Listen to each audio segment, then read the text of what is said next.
Ang mga B, gusto ko lang i-share yung in-order ng asawa ko na laruan ng anak namin. Diba? Di ako maganda. Okay lang yan. Pero ito, ang cute! Ayan. So, marami naman kayong mahahanap nito sa Shopee at saka sa TikTok. Ayan. Ang cute, diba? Ano to, ano ba tawag dito? Busy toy ata. Ayan. So, dito, pwede magsaksak-saksak yung ano nyo, yung anak nyo. Parang training na rin to. Diba sa kanila. Pasensya na sa kamay ko, may allergy kasi ako eh. Tsaka sa labi ko, na-allergy. Kumakain kasi ako ng malansa, ng egg. Kaya, tsaka ng mayonnaise, diba may egg yun. So, nagtitrigger yung allergy ko. Ito. Pindot, ganun.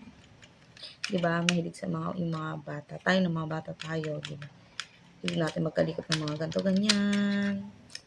So, talaga si baby ko.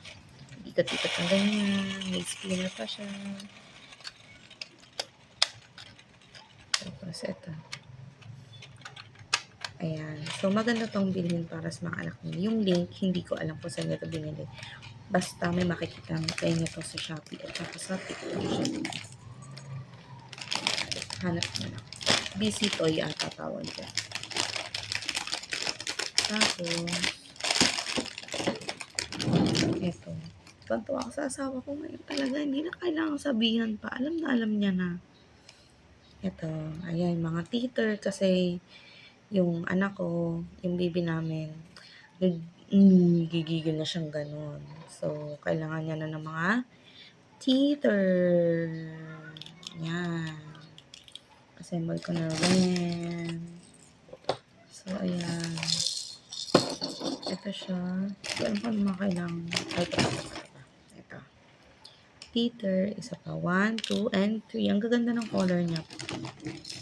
Ano siya? Pagka-pastel color, diba? Yan. Tapos gaganyan mo siya. Oh, diba? Cute. Yan. Wala na edit to Wala na akong time mag-edit. Ayan. Ito, giraffe. Sabi nga ng anak kong pangalawa. Giraffe. Yung anak kong pangalawa kasi mahilig siya sa animals. So, ayun.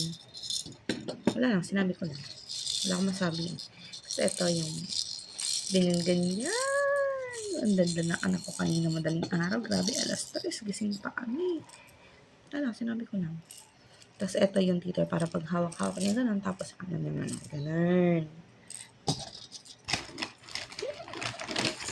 Punta talaga ako sa asawa kong to ha? Ayan. Ang cute! Back to the moon. Ayan. Moon and stars. Created by the Lord, our God.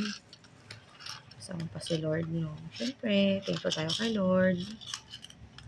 Ayan, Diba? Ang dami ito, Hindi ko pala nabilang.